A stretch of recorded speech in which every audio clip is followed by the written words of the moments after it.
அண்மையில் தமிழ்நாடு அரசு கர்நாடக அரசிடமிருந்து ஒரு 3 டீம்ஸ் தண்ணீர் காவிரியில் திறந்துவிட வேண்டும் என்று கோரிக்கை வைத்தார்கள். அந்த கோரிக்கையை கர்நாடக அரசு நிராகரித்தது மட்டுமில்லாமல் கர்நாடக அணையிலிருந்து ஒரு சொட்டு நீர் கூட காவிரியில் திறந்து விட மாட்டோம் என்று ஆணவ பேச்சில் இன்றைக்கு அங்கே இருக்கின்ற ஆட்சியாளர்கள் தெரிவித்தது கண்டிக்கத்தக்கது. அதை கூட தமிழ்நாட்டில் ஆளுகின்ற முதலமைச்சர் ஸ்டாலின் அவர்கள் எதிர்ப்பு குரல் கொடுக்கவில்லை. அதற்கு காரணம் இன்னைக்கு காங்கிரசும் திமுகவும் இந்திய கூட்டணியில் அங்கம் வைக்கின்றது. அந்த கூட்டணிக்கு ஏதாவது பிரச்சனை வந்துவிடும் என்ற அச்சத்தின் அடிப்படையில் தமிழ்நாட்டு மக்களுடைய வாழ்வாதாரம் பாதிப்பதை பற்றியெல்லாம் கவலைப்படாமல் கூட்டணியில் பிரச்சனை வந்துவிடும் என்ற எண்ணத்தின் அடிப்படையில் அதுக்கு எந்த கருத்தும் தெரிவிக்காதது கண்டனத்துக்குரியது. அதோடு தமிழ்நாட்டில் இருக்கின்ற நம்முடைய முதல் தலைமுறை வாக்காளர் மாணவர்கள், பெண்கள், இளைஞர்கள் இந்த தேர்தலிலே வாக்குச்சாவடிக்கு வந்து தங்களுடைய ஜனநாயக கடமையை ஆற்ற வேண்டும். அதோடு மத்திய மாநில அரசுகளை பற்றி இன்றைய இளைஞர்கள் வாட்ஸ்அப் மற்றும் வலைதளங்கள், ட்விட்டர், ஃபேஸ்புக் போன்ற வலைதளங்களில் இன்றைக்கு இந்த ஆட்சியாளருடைய குறைபாடுகளை தெரிவித்து வருகின்றார்கள். ஆகவே இளைஞர்கள், மாணவர்கள், பெண்கள், முதல் தலைமுறை வாக்காளர்கள் அனைவரும் அனைத்து இந்திய அண்ணா திராவிட முன்னேற்ற கழகத்துக்கு வாக்களிக்க வேண்டும் என்று நேரத்தில் கேட்டு, அதோடு சில பத்திரிகைகளும் சில ஊடகங்களும் வேண்டுமென்றே திட்டமிட்டு மத்தியில் ஆளுகின்ற பாரதிய ஜனதா அரசுடைய அழுத்தத்திற்கும் மாநிலத்தில் ஆளுகின்ற திராவிட முன்னேற்ற கழக அரசாங்கத்தின் அழுத்தத்திற்கும் இன்றைக்கு அடிபணிந்து அனைத்து இந்திய அண்ணா திராவிட முன்னேற்ற கழகத்திற்கு பின்னடைவு ஏற்படுவதைப் போல ஒரு கருத்து கணிப்பில்லை, அது ஒரு பொய்யான கருத்து திணிப்பை இன்றைக்கி வெளியிட்டிருக்கின்றார்கள். அதை நாம் பொருட்படுத்த வேண்டியதில்லை. நம்ம கழக நிர்வாகிகளும் தொண்டர்களும் தேர்தல் நேரத்திலே எறும்பை போல தேனீக்களை போல சுறுசுறுப்பாக பணியாற்றி நம்முடைய வாக்கள் சிதறாமல் பதிவு வைக்க பாடுபட வேண்டும். நம்முடைய வெற்றி நிச்சயம். தமிழகம், பாண்டிச்சேரி உட்பட 40 இடங்களில் நாம் வெற்றி பெறுவோம். விளவங்கோடு இடைத்தேர்தலிலும் அதிமுக வெற்றி பெறும். நம்முடைய கூட்டணியும் வெற்றி பெறும். ஒரு பக்கம் திமுக ஊழலை வெளியிடுவோம், அதிமுக ஊழலை வெளியிடுவோம் சொல்லி அண்ணாமலை சொல்லிட்டு வராங்க. அது மட்டும் இல்லாம இப்ப பாஜக தேர்தலிலையும் ஊழலை ஒழிப்போம் அப்படின்னு சொல்லிட்டு வராங்க.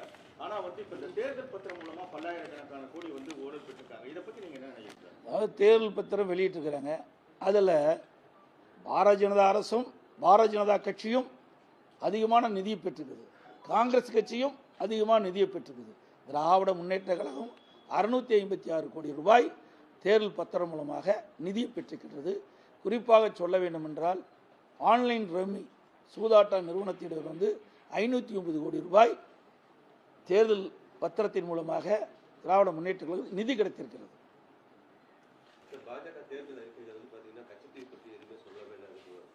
அதுதான் அவர்கள் அடிக்கடி மாறி மத்திய அமைச்சர்களுக்கு செல்கிறார்கள். ஆனால் மாநிலத்தில் இருக்கின்ற பிரச்சனையை உணர்ந்து அதற்கு தீர்வு காண்பது என்றால் இல்லை. அது தெளிவாக தெரிகிறது. தமிழ்நாட்டு மக்கள் பாதிக்கின்ற பொழுது, தமிழக மீனவர்கள் பாதிக்கின்ற பொழுது அந்த பாதிப்பிலிருந்து மீட்டெடுக்க வேண்டும் என்பதுதான் அனைத்து இந்திய அண்ணா திராவிட முன்னேற்றக்கூடிய நிலைப்பாடு. ஆக இப்படி தேசிய கட்சிகள்லாம் இன்றைக்கு மாநிலத்தை புறக்கணிக்கின்ற காரணத்தினால்தான், மாநில உரிமைகள் பறிக்கப்படுகின்ற காரணத்தில் தான் இன்றைய தினம் அனைத்து இந்திய அண்ணா திராவிட முன்னேற்ற கழகம் கூட்டணியிலிருந்து விலகி தனித்து போட்டியிடுகின்றது. இந்த வெள்ளத்தால் பாதிக்கப்பட்டதுக்கு போதிய நிதி ஒதுக்கப்படல. இன்னொன்று தொடர்ச்சியாக தமிழகத்தை பாஜக புறக்கணித்து வருது அப்படின்ற ஒரு குற்றச்சாட்டுலாம் தொடர்ச்சியாக நிலை வருது. இந்த நிலையில் ஒரு 8 முறை தேர்தலுக்காக மட்டும் இப்போ மோடி அவர்கள் வந்திருக்காரு. அதை எப்படி பார்க்குறீங்க? அதாங்க நான் சொன்ன, அடிக்கடி தமிழ்நாட்டுக்கு சென்றதனால் எந்த பயனும் கிடையாது. நாடாளுமன்ற தேர்தல் முன்னிட்டு மத்திய அமைச்சர்கள் பல பேர் தமிழகத்துக்கு சென்றிருக்கிறார்கள்.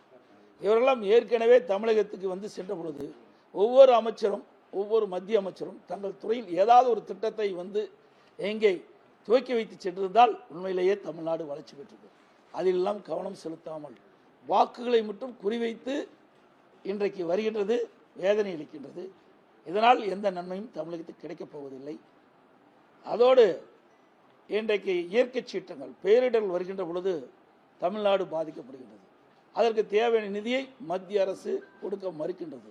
இப்பொழுது மட்டுமல்ல, காங்கிரஸ் ஆட்சி இருக்கின்ற பொழுதும் இதே நிலைதான் தொடர்ந்தது. இன்றைக்கு மத்தியிலே யார் ஆண்டாலும் அவருடைய ஆட்சி இருக்கின்ற மாநிலத்திற்கு தாராளமாக நிதியை அளிக்கின்றார்கள். எதிர்க்கட்சி ஆளுகின்ற மாநிலத்திற்கு மாற்றான் தாய் பிள்ளைகளைப் போல வஞ்சிக்கின்றார்கள். இதுதான் இன்றைய நிலவரம்.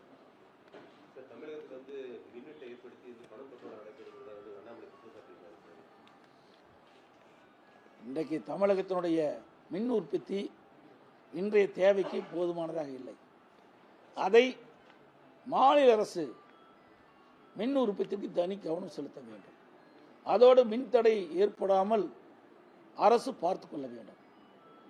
ஒவ்வொரு ஆண்டும் எவ்வளவு மின் தேவை என்பதை திட்டமிட்டு அதற்கு ஏற்றவாறு மின் தேவை பூர்த்தி செய்வதற்கு அரசுடைய நடவடிக்கை எடுத்திருக்க வேண்டும்.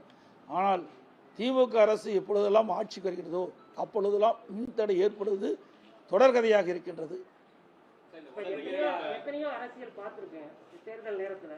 ஆனால் ஒரு மாநில தலைவர், ஒரு கட்சியோட மாநில தலைவர் இன்னொரு கட்சியை குறிப்பாக அதிமுக அழிச்சிருவோம் இருக்காதுங்கிற அளவுக்கு ஒரு விமர்சனம். இதை எப்படி நீங்கள் எதிர்கொள்றீங்க? நான் ஏற்கனவே தேர்தல் பிரச்சார கூட்டத்திலே தெளிவாக தெரிவித்து விட்டேன். அனைத்து இந்திய அண்ணா திராவிட முன்னேற்ற கழகத்தை அழிக்க எவரும் பிறந்ததில்லை.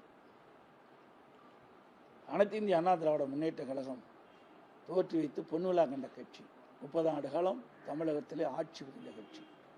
அனைத்து இந்திய அண்ணா திராவிட முன்னேற்ற கழகம் ஆட்சியில்தான் பல்வேறு துறைகள் வளர்ச்சியடைந்து தேசிய அளவில் அதிகமான தேசிய விருதுகளை பெற்ற ஒரு அரசாங்கமாக திகழ்ந்தது அதிமுக அரசாங்கம். அனைத்து இந்திய அண்ணா திராவிட முன்னேற்ற கழக கட்சி என்ற ஒரு கட்சி இருந்த காரணத்தினால்தான் இன்றைக்கு ஏழைகளுக்கு ஏராளமான திட்டங்கள் நேரடியாக இல்லம் போய் சென்று கொண்டிருக்கின்றன. ஆக இப்படி மக்களுக்கு சேவை செய்கின்ற இயக்கத்தை அளிப்போம் என்பதை நினைப்பதெல்லாம் வெறும் கனவு, வெற்று வார்த்தையாகத்தான் பார்க்க முடியும். ஒருபோதும் அது நடக்காது. அவர் தான் தனி கட்சி ஆரம்பிச்சுட்டாரு, எப்படி போகும்? இது கூட தெரியாம பேசுறாருன்னா அப்படி எப்படிப்பட்ட அரசியல்வாதின்னு நீங்களே புரிஞ்சுக்கீங்க.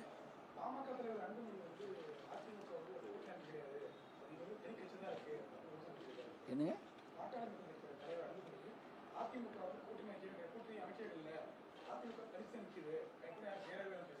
ஏன் எங்கள் கூட்டணியில் அங்கே வைக்கின்ற கட்சியெல்லாம் கட்சி மாதிரி தெரியலையா?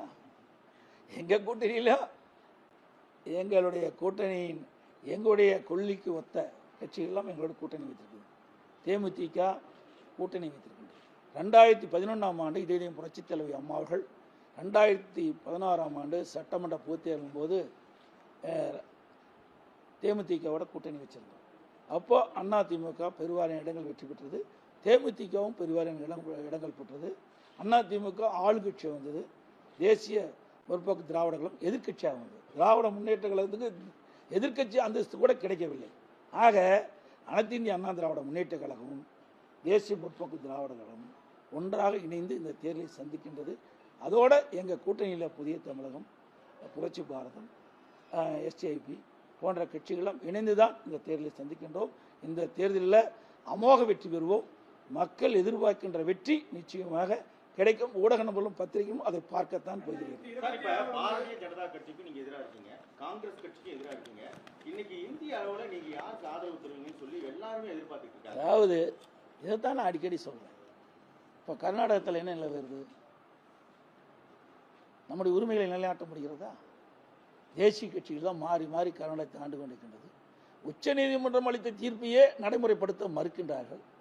அப்போ தேசிய கட்சியோட கூட்டணியிலிருந்து என்ன பயன்? தமிழ்நாடு பாதிக்கின்ற பொழுது அதை சுதந்திரமாக நாடாளுமன்றத்தில் பேச வேண்டும் என்று சொன்னால் நாம் தனித்து நின்றுதான் ஆக வேண்டும். நம்முடைய உரிமைகளை நிலைநாட்ட வேண்டும் என்றால், தமிழ்நாடு பாதிக்கப்படுகின்ற பொழுது அதை காக்க வேண்டும் என்று சொன்னால் நாம் சொந்த காலிலே நிற்க வேண்டும். சுதந்திரமாக நாடாளுமன்றத்தில் பேசி நாடாளுமன்றத்தை அழுத்தம் கொடுத்து நமக்கு தேவையான திட்டங்களை நிறைவேற்ற வேண்டும் என்று சொன்னால் இதுதான் ஒரே ஒரு வழி. அது அந்த காலகட்டத்தில் பார்த்துக் கொள்ளலாம். அப்படி ஒரு நிலைமை வரும் என்று நீ கருதுகிறீர்களா? சொல்லுங்க. அப்படி ஒரு நிலைமை வருகின்ற பொழுது உங்களை எல்லாம் அழைத்து அதற்குண்டான கருத்துக்களை நான் தெரிவிப்பேன். அனைவருக்கும் உடன்பலுக்கும் பத்திரிகைகளுக்கும் வணக்கம். நன்றி, வணக்கம். பாதகம் செய்பவரை கண்டால் நாம் பயங்கொள்ளலாகாது பாப்பா. மோதி மிதித்து விடு பாப்பா, அவர் முகத்தில் உமிழ்ந்து விடு பாப்பா. அண்மை செய்திகளை உடனுக்குடன் தெரிந்து கொள்ள இணைந்திருங்கள் இயம்நாடு தொலைக்காட்சியுடன்.